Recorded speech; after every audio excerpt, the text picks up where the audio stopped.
Welcome back to GizmoNuz. There's been so much chatter on the Web 2.0 about the problem with NFT and NFT games.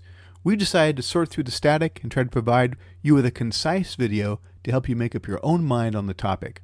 Before we dig into the details, please remember to like this video and subscribe to our channel so you don't miss any Gizmo news. It all started for us back on the 21st of January on the YouTube channel Folding Ideas, created by Dan Olson. He posted a video called Line Goes Up, The Problems with NFTs. The video runs over 2 hours long and it criticizes cryptocurrency as well as NFTs. The video has long since gone viral. Now here's a summary of the key elements of the video that talks about NFTs. And just as a reminder, NFTs are unique tokens that are found on the cryptocurrency blockchains like Ethereum. NFTs are proof of ownership for an asset that is digital, such as images or videos, or even something physical. Anyway, Olson's video claims that the blockchain technology is just poorly designed or deliberately obtuse in order to make them difficult to understand and thus appear more legitimate. He believes that blockchain technology isn't necessary and shouldn't be used because the current system of financial transactions is able to do what crypto can do but more quickly, better, and more effectively. He'll get no argument from us around the current market efficiency of cryptocurrencies. However, studies have shown that the degree of market efficiency varies with time in crypto markets, and the level of efficiency of blockchain is higher than that of other markets over most periods. Finally, we should expect that market efficiency of cryptocurrencies will continue to evolve and improve. Anyway, let's get back to NFTs specifically. The main argument of Olson's is that NFTs do not have any real worth, despite many of them fetching hundreds of thousands or, in some cases, millions of dollars. In spite of Olson's views on NFTs, the market was booming in the last year. 28.6 million accounts traded close to 25 billion worth of NFTs in 2021 on 10 distinct blockchains. This is greater than 5,000% increase in the total number of wallets as compared with the 55,000 wallets who were trading NFTs during 2020. However, Olson believes that the NFT economy is really an attempt to convince people that something that is not worth anything actually has value, and so it creates fake price increases. Olson believes that this could be damaging to more than some people who overpay for tokens. The same could be said for overpaying for any investment. Olson continues, though, to describe a what-if danger. His fear that is in the near future, the early NFT adopters will be able to exercise the ability to do the oppressing by restricting or excluding individuals from metaverse environments according to the NFTs they own. You know, this already happens in the real world, where certain environments are invitation only. So while this hasn't been a huge problem yet, it is conceivable it could become an issue. But it's only an issue if it keeps people away from necessary parts of life in the metaverse. Could that become a real issue? Well, time will tell. In the case of the tokens themselves, Olson declares the claims of digital scarcity only apply to the token itself, not to the thing the token signifies. Since images have to be copied and downloaded to display the majority of instances, the images that are associated with NFT tokens could be substituted, but nothing will be able to cryptographically bind both of them forever. He is similarly skeptical of the people who created the tokens. Certain NFT projects offer owners the promise of an exciting plan with lofty goals and aren't likely to be met, and there's often no accountability. The project claimed to be beneficial due to the use of symbols, memes, and community, but Olson says it's not worth the cost of the many NFTs. This is true with most investments, though, isn't it? Which is why it's important to do your own research before you take part in any investment, physical or digital. All this discussion around NFT raises the question about NFT gaming. Is it a scam as well? In a previous video, we've talked about NFT gaming and some of the pitfalls.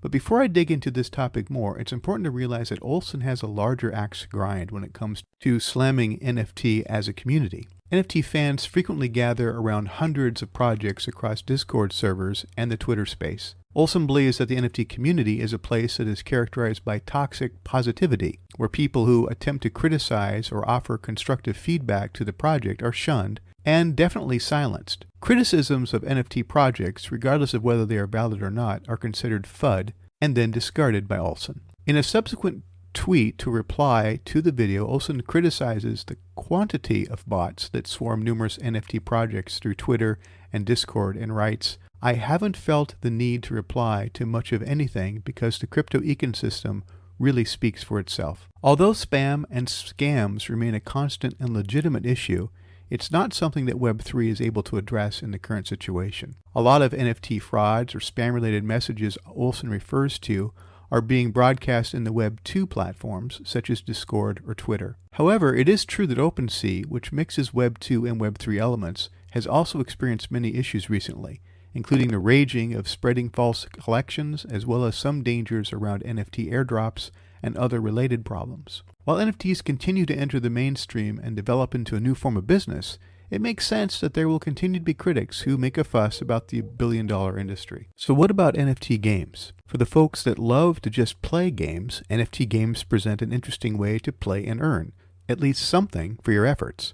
It's not unlike esports, where competitors benefit from their skill and their time investment. Yet some of those involved in the more traditional gaming industry see NFT games as a serious problem. Those who see NFT gaming as a serious problem worry that play to earn will do permanent damage to the gaming industry, and so they're moved to speak up. One argument is NFT collected in one game is not transferable to other games, so they have little value. The problem with this rationale is that it oversimplifies the point of being a collector. For instance, if there was a Star Trek NFT game, I might want to collect a rare NFT item from the game because I'm a hardcore Star Trek fan. I would see value in the item itself. Would I expect to be able to use that same item in an NBA NFT game?